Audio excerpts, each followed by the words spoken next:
برادران اسلام، السلام علیکم ورحمۃ اللہ تعالی وبرکاتہ۔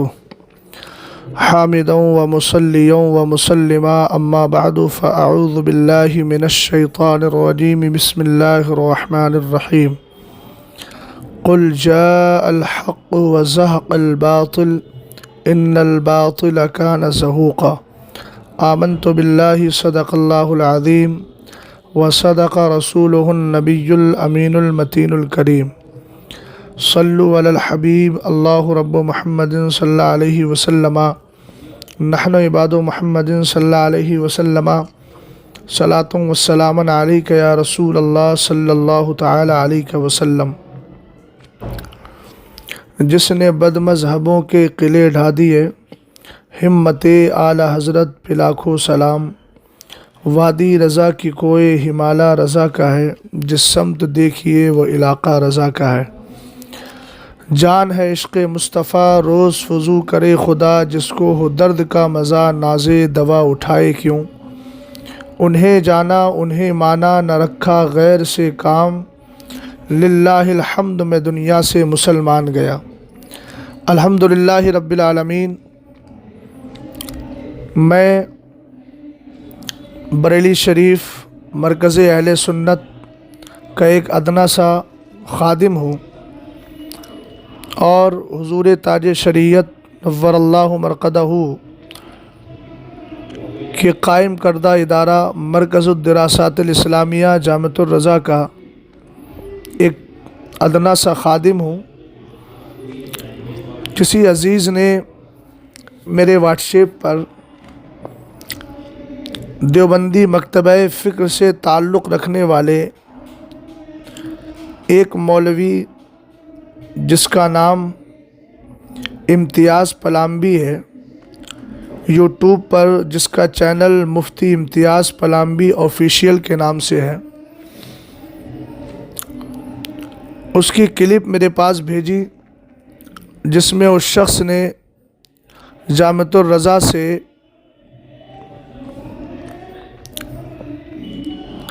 نکلنے والے ایک پرچے کو لے کر اعتراض کیا ہے۔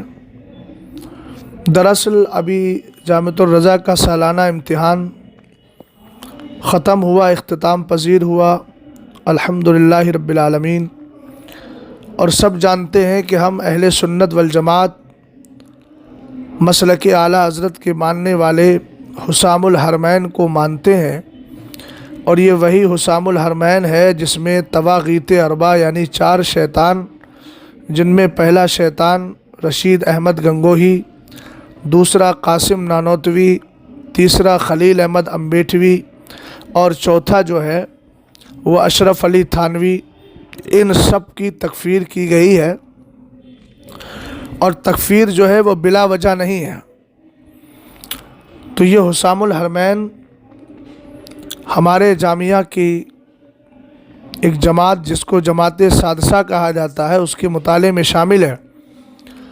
اس کا ایک پرچہ بنایا گیا امتحان کے لیے، جس میں رشید احمد گنگوہی کی گستاخی اور قاسم نانوتوی کی بدتمیزی اور اشرف علی تھانوی کی جاہلانہ جو گفتگو تھی اس کے بارے میں پوچھا گیا، اور اسی پر جامعہ کے ایک طالب علم نے اس پرچے کو سامنے رکھ کر ایک تبصراتی گفتگو کی، اور اس نے لکھا کہ الحمدللہ رب العالمین، جامعۃ الرضا کے اندر حسام الحرمین کو مطالعے میں داخل کر کے سرکار علیہ الصلاۃ والسلام کے گستاخوں سے جو نفرت سیکھنے سکھانے کا مزاج ہے وہ دیا جاتا ہے۔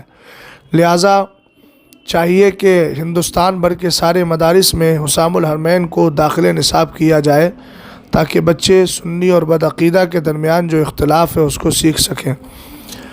یہ سوشل میڈیا پر وائرل ہوا، اور اس کے بعد پھر یہ جناب یعنی مولوی امتیاز پلامبی جو دیوبندی مکتبہ فکر سے تعلق رکھتا ہے، اس کے ہاتھ کہیں یہ چیز لگ گئی، اور اس نے اپنے مکتبہ فکر کے لوگوں کو پہلے کوسا، اور بعد میں یہ شکوہ کیا کہ دیکھیے علماء حق دیوبند۔ تو مجھے لفظ علماء حق سن کر بڑی حیرت ہوئی کہ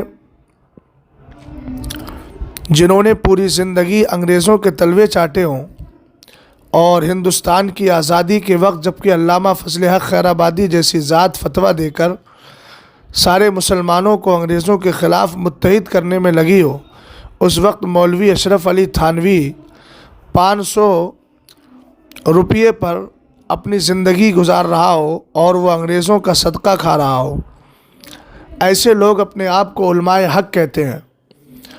بریلی شریف سے الحمدللہ رب العالمین دین و سنیت کی صحیح ترجمانی بھی ہوئی ہے، اور ہندوستان کی آزادی کے لیے اعلیٰ حضرت رضی اللہ تعالیٰ عنہ کے جد کریم اعلیٰ حضرت کے دادا علامہ رضا علی خان رحمۃ اللہ تعالیٰ علیہ نے بہت محنتیں کی ہیں، جن کو مجاہد آزادی کے لقب سے سرفراز کیا گیا ہے۔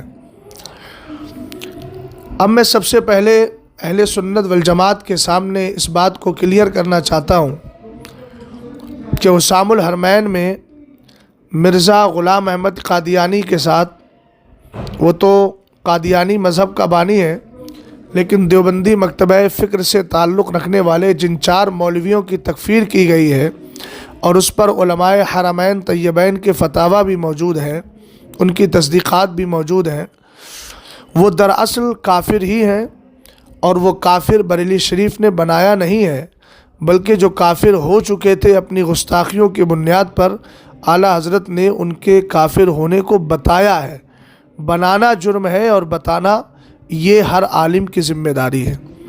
اعلیٰ حضرت رضی اللہ تعالیٰ عنہ نے پہلے ان سے مراسلات کیے، ان کو سمجھایا، ان تک تحریریں بھیجی، لیکن یہ لوگ نہ مانے۔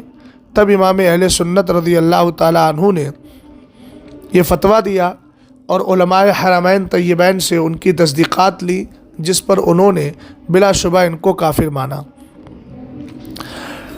سب سے پہلی چیز یہ ہے کہ رشید احمد گنگوہی کافر کیوں ہے؟ تو دراصل رشید احمد گنگوہی استاذ ہے اور اس کا شاگرد ہے مولوی خلیل احمد امبیٹوی۔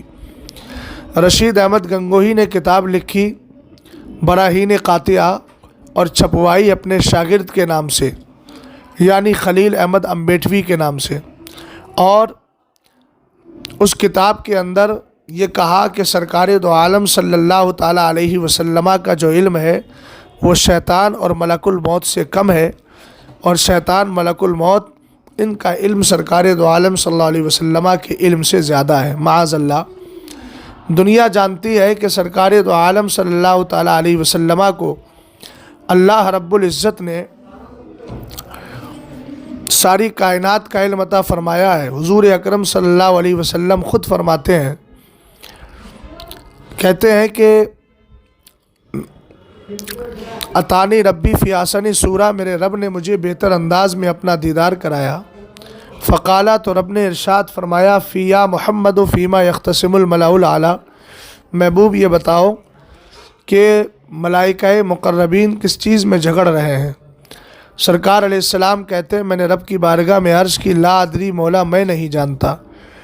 اس کے بعد میرے نبی علیہ السلام نے فرمایا، فوضع یدہ بین کتفیہ فوجدت بردہا بین صدیہ فعلمت ما بین المشرق والمغرب، اور ایک میں ہے فتجلی لی کل شیء وعرفتہ۔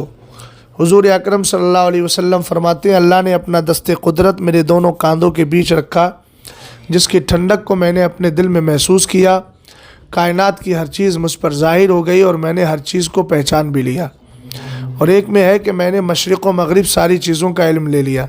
ایک میں ہے، ان اللہ تعالی رفع لی الدنیا فانا انظر الیہ والی ما هو کائن فیہا کانما انظر الی کفی ہذہ، اللہ نے دنیا کو میرے لیے اٹھایا تو میں دنیا اور دنیا میں قیامت تک جو کچھ ہونے والا ہے اس کو ایسے دیکھتا ہوں جیسے اپنے ہاتھ کی ہتھیلی کو دیکھا کرتا ہوں۔ تو یہ سارے عقائد، یہ ساری باتیں سرکار علیہ الصلاۃ والسلام کے علم کے بارے میں قرآن و حدیث میں موجود ہیں، بے شمار دلائل ہیں۔ امام اہل سنت اعلیٰ حضرت فاضل بریلوی کی کتاب الدولۃ المکیہ ہے، انباء المصطفیٰ ہے، ماہیت العیب ہے، طرح مختلف کتابیں امام اہل سنت کی۔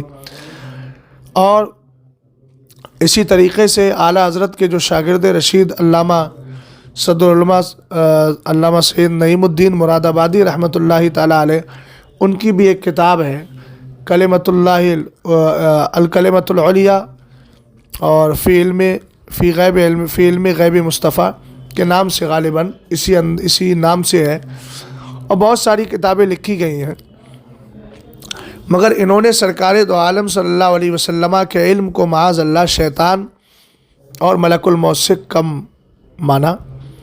اور یہ کتاب ہمارے مکتبہ فکر سے نہیں، آج بھی دیوبندیوں کے مکتبہ فکر سے چھپتی ہے، اور انہی کے مطبع سے چھپتی ہے، اور انہی کے مکتبہ فکر والے ان کو چھاپتے ہیں، اور یہ کتاب آج بھی چھپ رہی ہے۔ اور ظاہر سی بات ہے کہ کافر کو کافر کہنا یہ ضروریات دین سے ہے۔ تو پہلی چیز تو یہ۔ دوسری چیز، قاسم، اب دو لوگوں کا مسئلہ کلیئر ہو گیا۔ خلیل اس لیے کافر ہوا کہ اس کے نام سے کتاب چھپی اور وہ کفر پہ راضی ہوا۔ رشید اس لیے کافر ہوا کہ اس نے یہ کتاب لکھی اور اپنے شاگرد کے نام سے چھپوائی۔ دوسری بات، تیسرا نمبر آتا ہے قاسم نانوتوی کا۔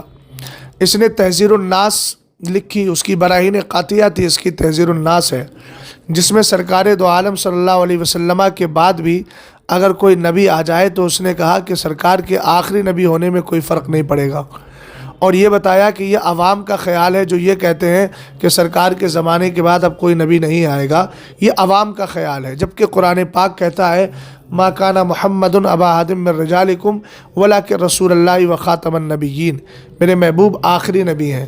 سرکار کی مختلف حدیثیں ہیں۔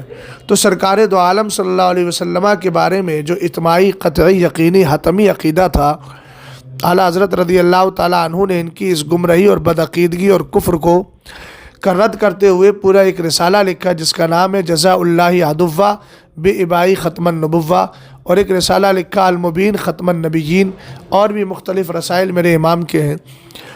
سرکار اعلیٰ حضرت رضی اللہ تعالیٰ عنہ نے جن میں ان کا رد کیا ہے۔ تو قاسم نانوتوی اس لیے کافر ہوا کہ سرکار کی نبوت کے خاتمیت اور آپ کے آخری نبی ہونے میں اس نے شک کیا، اور یہ کہا کہ آپ کے بعد بھی کوئی نبی آ جائے تو آپ کے آخری نبی ہونے میں فرق نہیں پڑے گا، الیاذ باللہ۔ نمبر آتا ہے، یہ کتاب بھی انہی کے مکتبہ فکر کے لوگ چھاپتے ہیں، اور انہی کے دو مکتبات سے اور انہی کے جو ہے وہ مطبعات سے چھپا کرتی ہے۔ تیسری کتاب ہے جس کا نام ہے حفظ الایمان۔ حفظ الایمان کو اشرف علی تھانوی نے لکھا، جس میں سرکار دو عالم صلی اللہ تعالیٰ علیہ وسلم کے علم غیب کو معاذ اللہ پاگل چوپاؤں اور جانوروں سے تشبیہ دی۔ جب بھی کسی معظم دینی اور معظم دینی کو کسی حقیر شے سے تشبیہ دی جاتی ہے تو یہ کفر ہوتا ہے۔ مثال کے طور پر کوئی یہ کہہ دے کہ تمہارے باپ کی آنکھیں تو کتے کی آنکھوں کی طرح ہیں، تو اس کو کوئی بھی جو ہے تعظیم کا جملہ نہیں سمجھتا۔ اگر یہی بات ہے کہ سرکار دو عالم صلی اللہ علیہ وسلم کے لیے اشرف علی تھانوی نے جو یہ کہا کہ ایسا علم تو پاگلوں مجنونوں بلکہ جمیع بہائم اور حیوانات کو بھی حاصل ہے معاذ اللہ، اس کے بعد بھی دیوبندی کہتے ہیں اس میں کوئی گستاخی نہیں ہے، تو ہم یہی بات اشرف علی پہ فٹ کرتے ہیں کہ ہم یہ پوچھیں اشرف علی کے پاس 4 آنکھیں ہیں کہ 2 آنکھیں ہیں؟ 4 آنکھیں تو یہ تو عقلاً نقلاً باطل رہی، 2 آنکھیں تو اس میں اشرف علی کی کیا خصوصیت؟ ایسی آنکھیں تو شانو بھائی کے یہاں جو کتا ہے اس کتے کی بھی پائی جاتی ہیں، اور زید کے یہاں جو گدھا ہے اس گدھے کے یہاں بھی پائی جاتی ہیں۔ تو ظاہر سی بات ہے اس کو گستاخی ہر ایک مانے گا، اور دیوبندیوں کو اس سے چڑ ہوگی۔ تو جب ایک بندے کے لیے جو امتی ہے اس کے لیے جب یہ گستاخی ہو رہی ہے تو نبی کے لیے بدرجہ اولیٰ یہ گستاخی والے جملے ہیں۔ اب یہ کتابیں ہم نے نہیں چھاپی ہیں، نہ ہم نے ان کو کافر بنایا ہے، بلکہ یہ اپنے کفریات کی بنیاد پر خود کافر بن چکے ہیں۔ اعلیٰ حضرت رضی اللہ تعالیٰ عنہ نے ان کے چہرے سے نقاب ہٹا دیا اور بتا دیا یہ سب گستاخی رسول ہے۔ تو مولوی امتیاز پلامبی سے میں کہوں گا کہ تم تو اتنے نادان ہو، تم نے آج تک اپنے ان مولویوں کی اور اپنے ان پیشواؤں کی کسی کو حکیم الامت کہہ رہے ہو، کسی کو قطب عالم کہہ رہے ہو، اس طرح کے القاب دے رہے ہو، حکیم الامت ہو کہ قطب عالم ہو، یہ سرکار علیہ السلام کے وفاداروں کے لیے شوٹ کرتے ہیں اور وفاداروں کے شایان شان ہیں۔ گستاخ تو مسلمان ہی نہیں ہے چہ جائے کہ وہ حکیم الامت یا قطب عالم بنے۔ آج تک اللہ نے کسی گستاخ کو قطب نہیں بنایا، اور نہ حکیم الامت کسی گستاخ رسول کو، بلکہ گستاخ رسول کا جو اس کا منصب و مرتبہ ہے وہ یہ ہے کہ وہ شیطان بنتا ہے، ملعون بنتا ہے،